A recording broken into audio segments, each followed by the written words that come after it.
Hello, this is RC. Today we're going to examine the claims that the President's long form birth certificate is a forgery made by a group called the Birthers. That claim was primarily based on examination of the PDF file that was posted at the White House website on April 27th, 2011. I have that file open in Adobe Illustrator. That's the program that most of these folks who claimed it was a forgery use to base those claims. And as you can see, the document consists of 9 groups or layers, and with Adobe we can turn those layers on and off one at a time. There's the green background in most of the form. The text of the form is in mostly in one layer, and the registrars, there's the registrar's seal in a layer, and the date stamp in a layer, and then there's the other layers are primarily just random dots and marks on the document. You have to zoom in to see those, but we'll concentrate on these main layers. The Cold Case Posse had a video where they showed that one of the claims that they made was that you can select, for instance, the date stamp, and you can move it around, which of course you can do in programs like Illustrator. And if you zoom in, you'll notice that behind where we move the date stamp, if I scroll down, you can see there's a sort of a white shadow left there. So are these actual signs of a forgery? It's odd that a human forger would construct a document in such an odd fashion, but that's what the Birthers claim. So, are these anomalies actual proof of forgery, or is there another simpler explanation for how a PDF file could be constructed in such a fashion? Well, many of us who read these claims of the Birthers thought that a compression algorithm such as MRC compression might be responsible for the way the document is constructed. The document is quite small. If you look at the properties, it's only about 377 kilobytes, which is exceedingly small for a photograph, which is essentially what this document is, except it's in the form of Adobe PDF versus a JPEG. A bitmap, for instance, would be much bigger, and even a JPEG would be larger. So it was fairly obvious that some sort of compression was applied to this document. About 6 months ago, a blogger named NBC began examining the idea that some sort of compression algorithm was at work, specifically one residing in a modern office copier, and he hit upon some similarities in the way the PDF was constructed to files produced by a Xerox Work Center. Now, this is a typical Xerox Work Center. This happens to be the one that I use for the test. As you can see, it's a model 7535 for reasons I'll get into later, probably in another video. We think the actual model used was a 7655, but all of these Work Center series scanners work similar. As you can see, there's a touch screen and a keypad there that's very simple to operate. And the way you produce a PDF is you insert the document either on the glass or in the document feeder. You select an email option, which I know is difficult to see on the screen, but I have some screenshots later. You select the email option, put in a name, and hit start. And using the default settings, you get a nice small PDF file of whatever document you've inserted. In order to test this theory that the President's long form birth certificate was produced by a Xerox Work Center, we needed a test document that appeared as similar as possible to the President's birth certificate, which he obtained from Hawaii. Well, it was obvious we weren't going to get our hands on the original, but with help of blogger Dr. Conspiracy, I was able to construct a fairly similar document. First, Dr. Conspiracy bought some of this green security paper. Here's a blank sheet, as you can see, and it has the same if we zoom in, you can see it has the same basket weave pattern that is on the President's long form birth certificate. And then we printed a copy of the best copy we could find, which was obtained from an AP photo that was published with the background lightened up a bit. So I printed this document on the green security paper. As you can see, the resolution on this document is better than the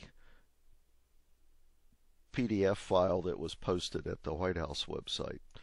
So by taking those steps, we produced a fairly good test specimen to use with the Xerox. Here is the result of printing the previous image I showed on a sheet of this security paper. As you can see, it does closely resemble the President's long form.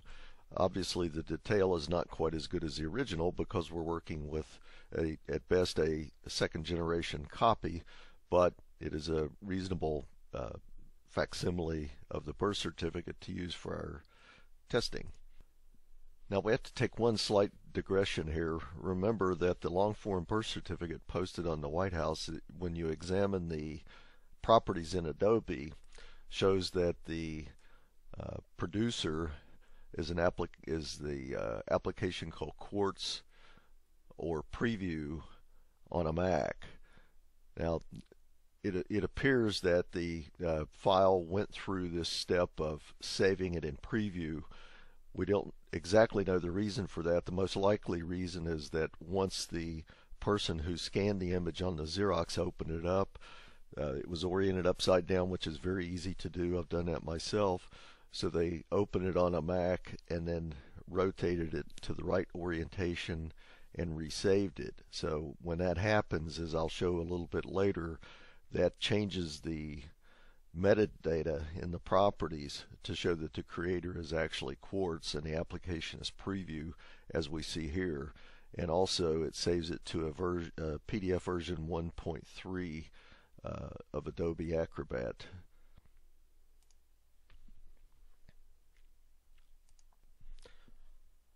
Alright, now we've opened our test scan on the Xerox 7535 that I scanned and emailed to myself in Illustrator.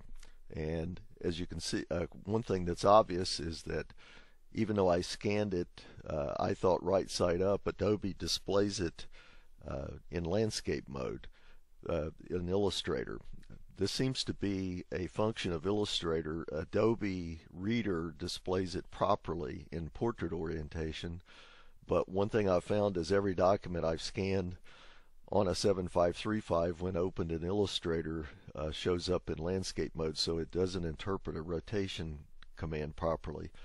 But if you look at the layers, you can see we have exactly 9 layers coincidentally, and I can turn those layers on and off just as we did with the PDF from the White House that I showed before. There you see the form is in and the green background is in a layer. Most of the text on the form is there. As you can see, when I turn it on and off, that layer on and off, I get the same holes as we talked about before. Let me zoom in and you can see those a little bit better. And the most of the seal is in another layer of the registrar seal. I'll move that over so you can see. We'll turn that back on and off. But the date stamp is all in a separate layer, just like the PDF file posted on the White House.